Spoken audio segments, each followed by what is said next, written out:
And our fourth recipient we're going to meet this evening from the ACRF Oasis Research Centre, Prof Girgis. Give her a round of applause. Come on forward. How are you? This is exciting. Your work is in the ACRF Oncology Alliance for the Science of Integrated Survivorship. Correct. And I guess you can say survivorship is almost a nice problem to have.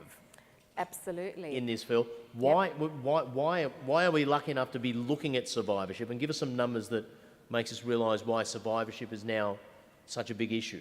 Okay, so just about everybody in this room, I think, will have been touched by cancer, either directly or knowing someone. 1 in 2 of us will develop cancer by the age of 85. But the fantastic news is survival rates are getting much, much better, and we do very well in Australia with almost 70% 5-year survival rates. So we've got a very large and very fast-growing population of cancer survivors who will live for many, many years, some of them, cancer-free for many years, but with a whole lot of issues that might come up down the track as late effects of cancer or treatment come up, for example. So it's a good problem to have in that many more people are surviving cancer, but it's an issue that's really important because we need to consider what is it that these people are experiencing down the track. Not everybody goes back to what was pre-cancer normal. For many people, they develop a new normal where they have a different kind of quality of life, where their priorities change. Many people don't get back to work, for example, to the extent that they used to before. So they have to consider financial issues, social issues, etc. So the whole area of survivorship is a very fast-growing area of research for us. I read 3.5% of all Australians are now people who are now surviving or living with cancer. That's like 1 in 30. That's correct. That's amazing. What are some of the specific physical or psychological maladies that survivors have to deal with or live with? Yeah. Okay, so we've done quite a lot of research with cancer survivors where we've tracked how they're going from a psychosocial perspective over the years, and that includes physical issues as well as psychological issues. For some survivors, issues such as fatigue, for example, don't dissipate over time or not to a great extent. Some of them have late effects of treatment. Chemo brain is something we hear about quite a bit, so cognitive issues are there for many survivors. Various sorts of physical issues, anxiety, fear of cancer recurrence is highly prevalent for survivors many, many years down the track. So there's higher risk of developing coronary issues, for example, cardiac issues, increased risk of other sorts of cancers developing down the track. So there's a whole host of issues, and we've heard a little bit about, cancer treatments, etc., and new cancer treatments. As those develop and progress, we don't yet understand what some of the impacts of those might be long-term down the track. So, 10 years down the track from treatment, what are some of the new things that might come up that we don't yet know about?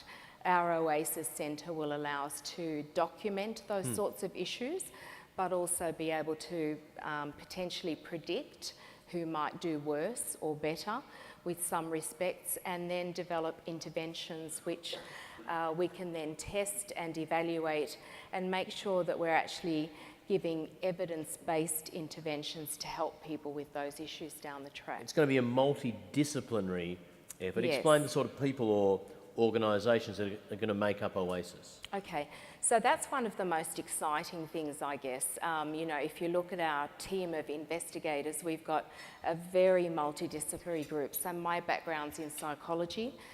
Sue, who's here with us tonight as well, is a medical oncologist. We've got radiation oncologist. I'm sorry, Sue. Radiation oncologists. We've got medical oncologists. We've got allied health people. General practice features very heavily in our group, and that's a really key group for us to be involved with. Biostatisticians, health economists, a very broad range of disciplines that are involved, and all bring a different perspective as to how we can address these issues. You know, exercise physiologists, we've talked about the effectiveness of chemotherapy. There's new research that's showing us that exercise is, for some cancers, as effective as chemotherapy in terms of outcomes. Wow.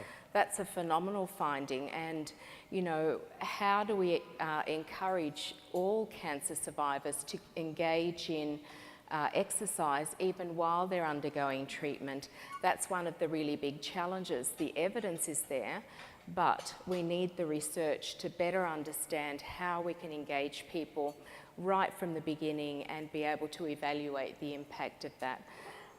The other disciplines, basic sciences, you know, the groups that were here talking before, for every cancer survivor that comes through the system, and not just survivors but caregivers as well, we want to collect their patient-reported outcomes to understand what their symptoms are, how they're feeling, etc. But we also want to collect blood from them to be able to do some of that very basic science research, to be able to link how their psychosocial impacts are related to their biological impacts.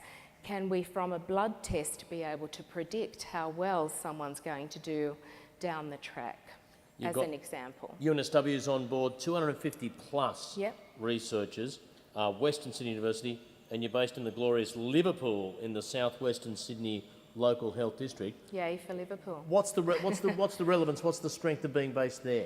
Okay, so I mean, we're based in Liverpool. That's where largely the team is. But the exciting thing about the Southwest Sydney local health district is that we actually have quite an interesting population. So approximately 40% of our population is of non-English speaking background. Now that brings with it a whole lot of different challenges, and it's a very under-researched population. So any research that we're able to do in OASIS will actually inform the international literature with the non-English speaking background populations. Liverpool is a very fast-growing area, and Liverpool Hospital, where we draw a lot of our patients and survivors from, is possibly, it's one of the biggest hospitals, cancer centres in Australia, possibly the biggest. So we've got quite a large population of different types of background, people of low income as well, so we'll be able to look at a whole range of different type of research that is then internationally relevant, not just relevant to our local area. Give her a round of applause, the ACRF OASIS Research Centre. Thank you, Afaf.